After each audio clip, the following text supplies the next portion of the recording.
stock keeping units, part numbers, product codes. In this video, I'll show you how you can come up with your product code number to suit your particular industry. I'm going to show you 3 examples. One is a real life example from a manufacturing factory that was producing 40,000 units a week, selling to big name companies. Others is what we're going to take 2 or 3 different industries and come up with our own product code number. Now, the industries at this point aren't important. What we're looking to do is how do we, or the thinking involved in coming up with a part number. We've probably all seen these part numbers where you've brought a camera or something like that, a B175, and then you would think, oh, I'll have the next model up and I'll have a B176 maybe, and they'll say, no, that's a bag. Okay, so where's the logic? So sometimes the idea is to avoid customer confusion. Also, gone are the days where somebody says, oh, it's the white one with the blue handles. You might be selling loads of variations of that product with the white one with the blue handles. So a part number makes life much more easier. One simple rule, one product, one number. And that's how it works. So let's go through and we'll show you how this works.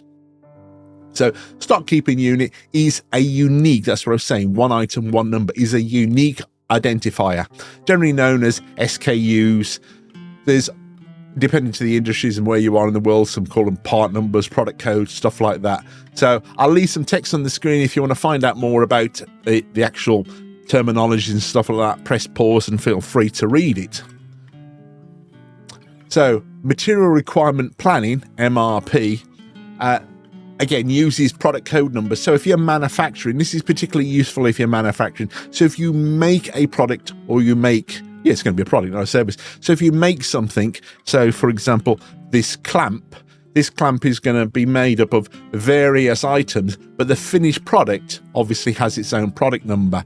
So this is stock control. It's going to help you, but if you're making, obviously, building up your weekly schedule, so you're going to use it for production schedule, it's going to help.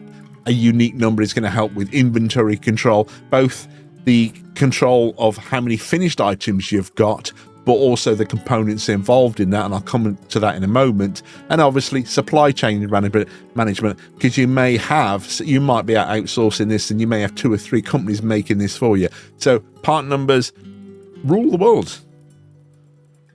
Okay, on the screen now we've got UPC, yeah, dyslexic, so make sure I get this right, and SKU. Different styles of part numbers. One is stock keeping unit, which we've covered, and one is universal product codes. Universal product codes generally used in retail, and you've probably seen them. They're generally numeric, and they go on to making a barcode and stuff like that. The finished assembly, the sellable item, which is this. It could be my glasses, and it could be this bottle. In the following slides, we'll show you examples how to come up with those. So the part number system we developed it. Again, we don't know if it's original. It was done originally in the 80s and deployed in satellite dish manufacturing. And obviously there's no internet, so we're not claiming universal copyright over this or anything like this, but since then it's been developed, and I've deployed it in numerous companies, of which included satellite manufacturing, so communications, telecommunications, automotive, and also food. And the companies that we were delivering our products, our finished products to, are on screen at the moment. Now, after I show you the satellite breakdown, because I've got details of that, what we're going to do is pick on gardening products and beauty products. As I said, this doesn't matter what sector, what industry. What we're trying to do is just get our mindset right. So how do we come up with numbers to represent garden tools, and how do we come up with numbers that represent body care? And I'll show you each of them. And also different methods depending to your need. Now, your need will drive the structure of the part number. So the satellite dish, or the antenna. So elements that we need to look at is the antenna itself, how we're going to package it, the reflector size, the mount. So is this pole mounted? Is it wall mounted? Is it universal mounted? So we need to reflect that in the part number. Now, do we have to do that? We could just go 01. So it could be dish 01, dish 02, dish 03.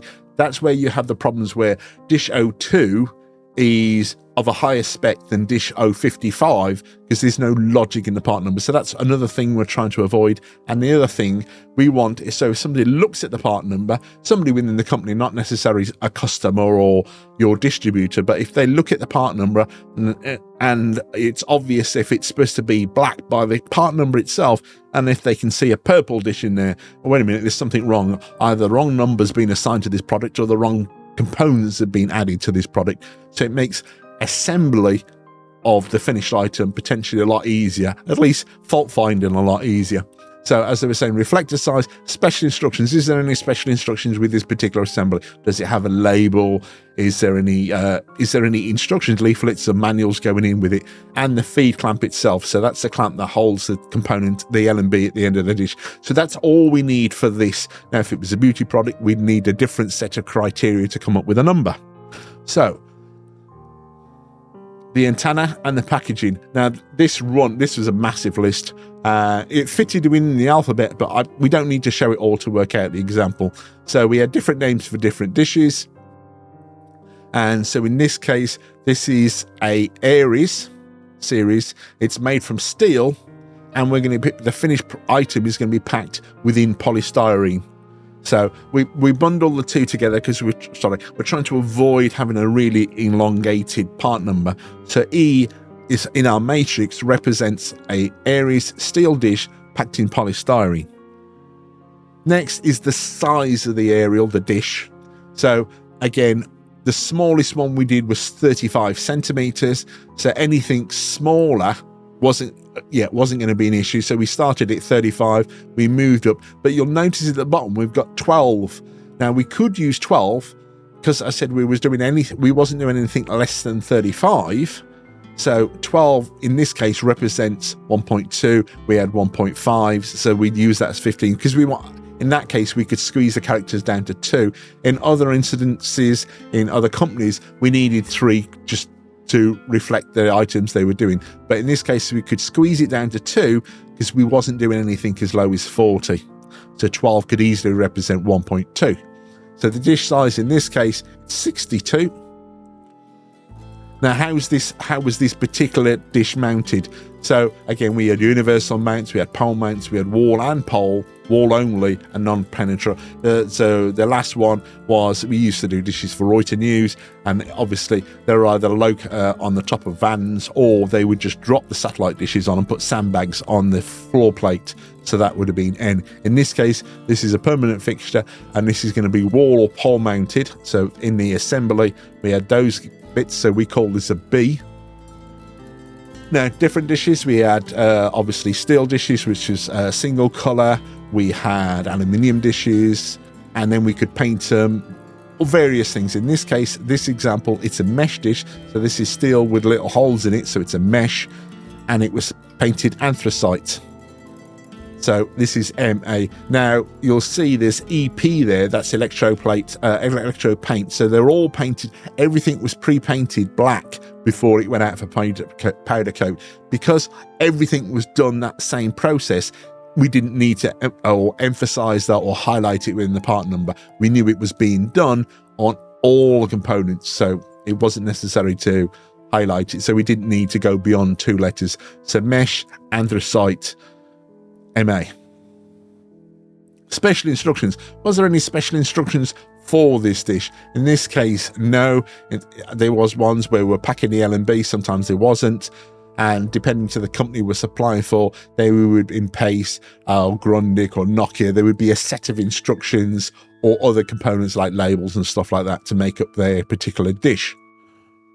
Finally, we've got the clamp. Now, the L&B, which is the greyed out part, that's the bit that in the end, how do we hold this all together? So is it a 25, 40, and then over time we actually developed a universal clamp. So this is universal number 9.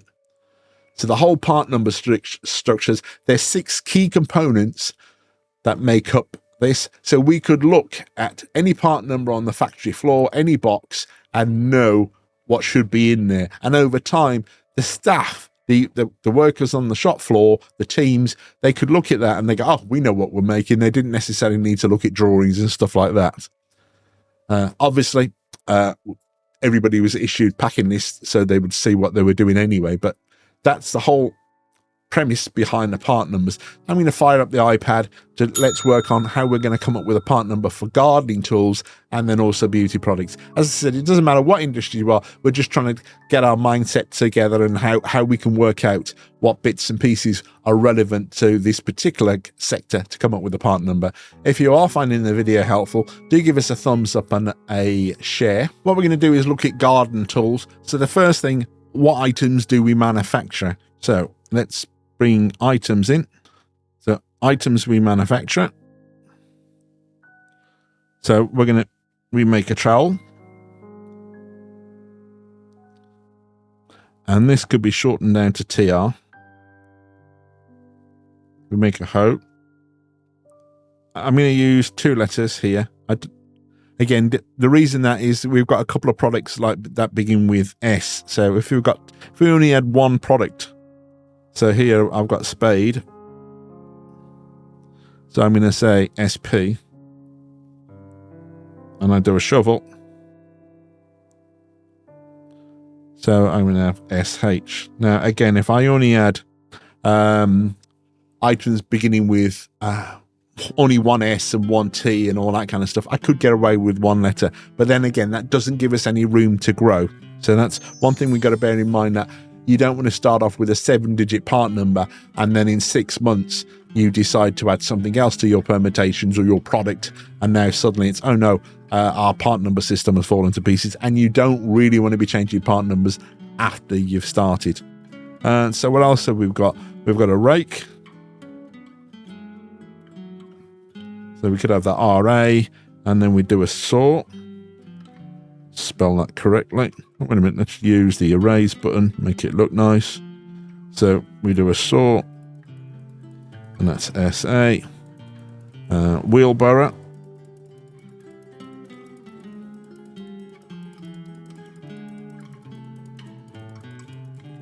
That will be WB. And we do gloves. Now, the reason I'm picking on this is obviously we've got everything from hand tools, normal size garden tools, and we may do another thing we've got to think about. Do we do domestic? Do we do commercial? And do we need to highlight that in the number or the part number structure as well? So at the moment, I'm just going to keep to one set, assume these are all domestic. So we've got gloves. So we'll have these as GL. And again, we're maybe secateurs or whatever, shears, garden tool, those type of things. So, size.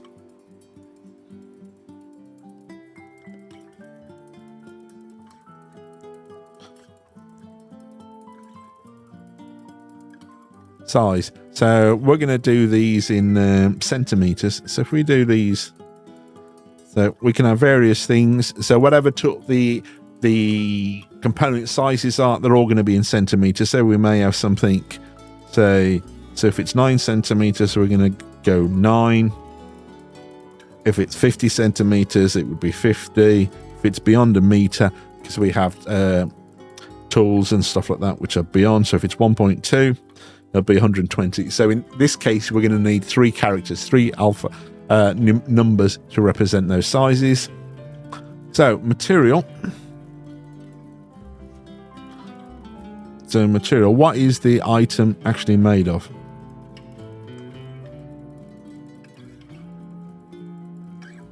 So we've got aluminium, and that would be an A. We've got wood, so obviously that's going to be a W. Steel, and that'll be an S. Plastic, we're going to have that as a P. And cotton. So we're trying to cover everything. So the idea, if you do this first, then you find out something's missing, then you can add either another column or additional letters before you jump in and start it manufacturing labels and stuff like that. So grips and handles. So we can combine these together because the item's either going to have a grip or it's going to have some kind of handle. So we're having rubber. It's going to be the R. wood.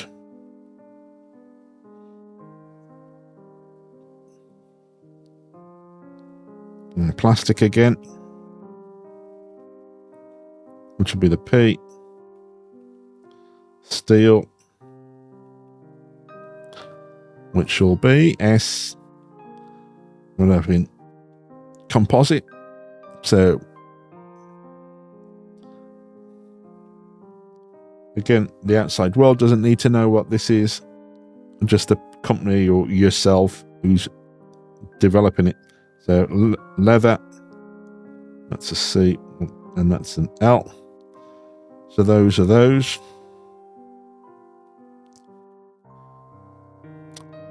So now we've got finish. Again, I would normally fit these across, trying to do it across, but if I make it too small, it'll be difficult for you to read. So finish, we're going to have powder coat.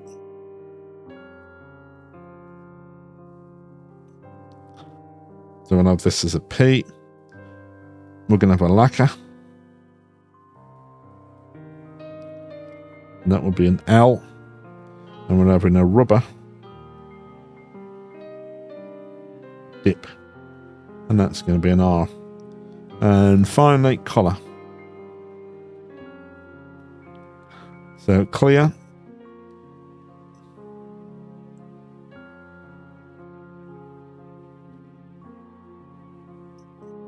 We're using numbers at the end. White. We'll have his 01. Red is going to be 02. Blue. 03. Orange.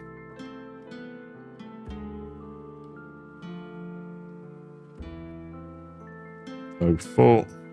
And black. Decided to use black high as 99 in this case. So the idea is the lightest colour is the lowest number and the darkest colour is 99. I suppose if we were smart enough, we could break down all the colour grades into shades into a number order. But in this case, we'll keep it fairly simple. Lightest or the clearest, obviously, is 00. There's nothing. 01 for white and 99 is black. And then we know in between any of those is an actual colour. So that's that. So now we want some boxes, just so we can make it easier to come up with our... So we'll have item, size, material, handle or grip, finish, and colour. So the first is item. So we're going to make a fork. So that'll be FO. The size of this fork is going to be 52. Obviously it's not on the list, but we could add it to the list because we know how this works. The material is... What is the material? It's going to be steel. It's going to be steel.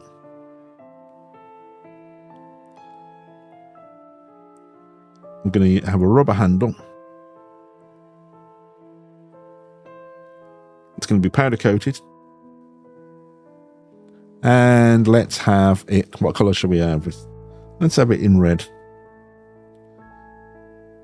So, the fork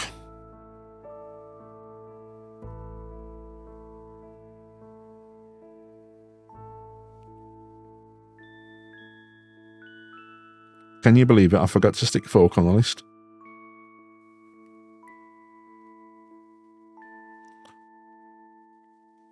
FO. So the fork is there. Obviously the size will be in this column here. Steel.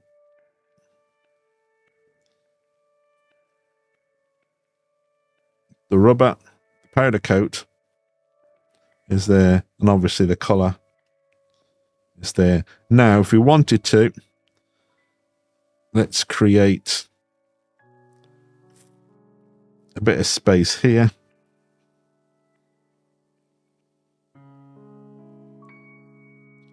Now, let's say we're going to make a glove. So it's going to be glove, GL. The glove is 9 centimeters. It's got cotton up for the material. The grip part where the hand is made with leather. It's been dipped in some kind of rubber solution. So it's a rubber dip. And it's actually orange. So that's our glove.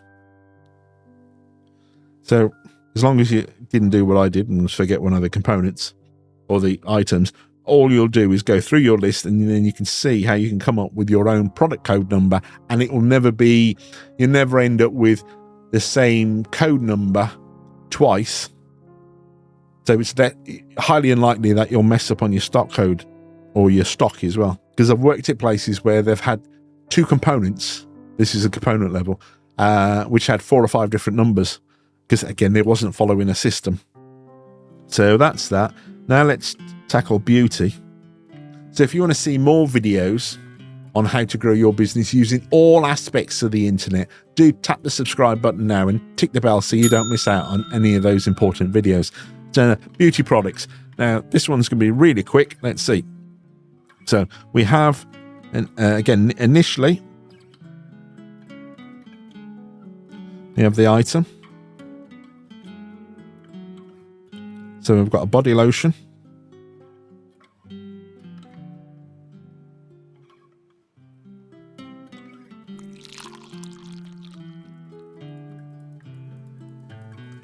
We have a deodorant. Spray. Shower gel. And we have shampoo. Size. These are going to represent milliliters and grams. So we'd have things like 150 ml. I'm going to put ml, but we're not going to show the ml. We'll have 300 grams. So all of that'll be there. So that's the size. Now how is the item finished? So that's the container. So the container itself, we need to work out how many different containers do we have. We have jars. We have bottles. We have tubs. Boxes. Tins. So all the different containers we pack our products in. So, and also scent. So we have jasmine.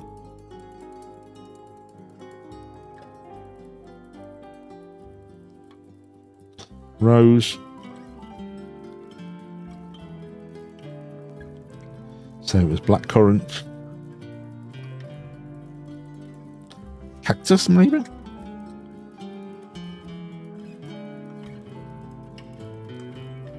That's that. Now, here, so items, size, container, scent. That's a packaging.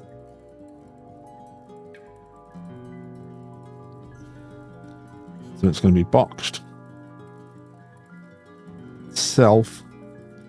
In this case, self represents if there is nothing, if it's the container itself. So if it's a deodorant and it's in a tin, that is the finished product. So it will be, packaging will be self, and some of it is net because we've got little soaps in little nets. That's packaging, and I just need one more color. So again, we'll have clear, 00. Sorry for the scribble. White, 01, red, 02, and so on, and we'll end up with black at 99. So let's look at our beauty products. What do we want to make? We're going to be making, let's get our boxes so we can put these in. So we've got size, container, oops, round doesn't look too bad, but let's keep it square because that's what we were doing. Packaging and color. So the item we're going to be making, body lotion. Size is going to be 300 ml. The container is going to be in a tub. Now, is one letter enough in this case? Because I've got tub and tin. So again, if I've added tin, I've actually caused a complication now. So do I need an additional letter? So again, you go through your list and work out, okay, if I'm going to have twos, do I need this to be TU for tub? And I'll have TI for tin or TN for tin, depending. So, but again, we're trying to keep this as short as possible. So I'm going to go TU for tub. Scent. This is going to be jasmine, so this will be JA. The packaging. It's going to be in a box. Nice retail box. And it's going to be in a non-appropriate colour of red, so O2. So that's our number there. Now, one thing not highlighted. So say we manufacture shampoos and all that kind of stuff, as well as all beauty products. Now, obviously, this here represents, this could be male, this could be female. We don't know yet. Now, what happens if we have a men's range, a female range, a children's range, and say we do, I mean, pets have shampoo as well, and say we do pet shampoos as well. So if that's the case, we may need a different or an additional column, which then included things like, so we might need a column. So we're covering things like men's, ladies,